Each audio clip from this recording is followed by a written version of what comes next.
But the Albanese government's actually in big trouble on another front and has come out with a trick to bail it out. Now, the government desperately needs tomorrow's budget to save it because it's falling in the polls because of the cost of living crisis predominantly and the sense of drift.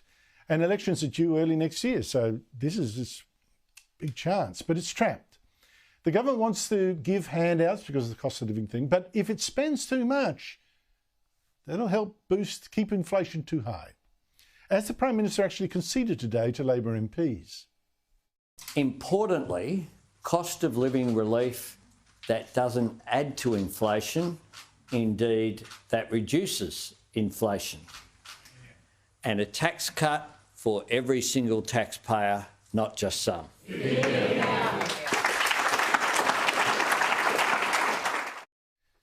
But good news for the government.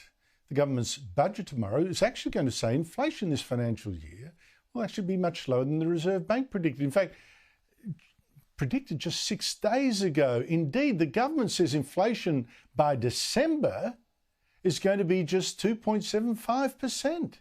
And that's more than 1% lower than the Reserve Bank reckoned just a week ago. I'm assuming that that may be because of something like rebates on power bills coming up in this budget to bring down inflation. But I also assume that the government could then treat this as an excuse to again spend more than it should, which is wonderful for the government. Joining me is the Monday political panel, Michael Kroger, former Victorian Liberal President, and Steve Conroy, former Labor Senator and Cabinet Minister. Michael Kroger, that's a huge difference really in the scheme of things between the government and the Reserve Bank.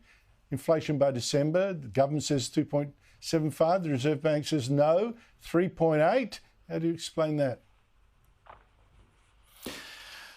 Well, Andrew, this is absolutely fascinating, and I'll explain it this way. At her press conference last week, the Governor of the Reserve Bank was asked by an enterprising journalist, did you discuss at the meeting the day before raising rates? And she said we discussed raising rates and keeping them the same. What's missing from that answer? And so one economist last week said rates might be raised 3 times. That won't happen. There's never any chance of that happening. If there were 2 rate rises of, say, 0.25, 0.25, the government probably won't be re-elected. 1 rate rise, they could probably get away with. But the government is absolutely desperate to make sure there are no increases in interest rates, which is why you come back to the inflation number. I think what the government are trying to do here is intimidate the Reserve Bank. That's the only thing I can say. The difference between the two estimates are so massive. They're trying to intimidate the Reserve Bank into saying to them, we're moving into a low inflation environment. Don't you dare even think about raising rates. We're going to 2.75 at the end of the year. You're saying, 3.8, 3.5 over the fiscal 25 year.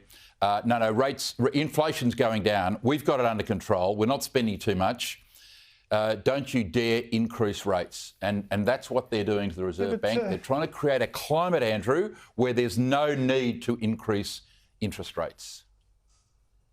That said, Stephen Conroy, of course, Treasury, the government's budget papers are allegedly backed by Treasury, so I presume there's something behind it. Can you explain the difference between the government saying... Yeah, really simply, Andrew.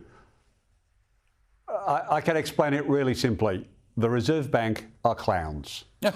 OK? In the last 10 years, they have a target between 2 and 3%. Do you know how many times... No, I'm going to actually be fact-based about why they're clowns. OK? Last 10 years, 2 to 3%. Do you know how many times they've achieved it? 4 times. 4 times. That's it. Just that. They have not got their forecasts right 80% of the time. 80% of the time, the Reserve Bank have got it wrong. And I was brutal on Phillip Lowe, and I will be brutal on Michelle. Can I ask you one thing about it? Yeah, they're wrong, you say, 4 times. Do they actually tend to be wrong by underestimating inflation? Below or above? Both. That's the problem. Both. Underestimating? Okay? Wage forecasts for both, under and over.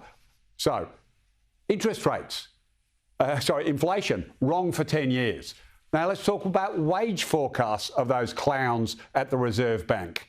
Wrong. For 10 years straight. They didn't get close on wage forecasts. These people, no, they've got them. They've forecasted them higher, and they've been lower. No, they've estimated them higher. The actual real world for 10 years has been lower. Now, I said the 10 years, okay, before we came into power. Okay. And I remember Phil Lowe. You made your point. Phil Lowe playing the good guy. You made your point. It's not that long ago Phil Lowe wanted to be the... No, I haven't finished. Yeah. Treasury forecast. Yeah, well, I think you have. They're clowns. They certainly can't forecast the price of iron ore. No question. They're all clowns. Okay.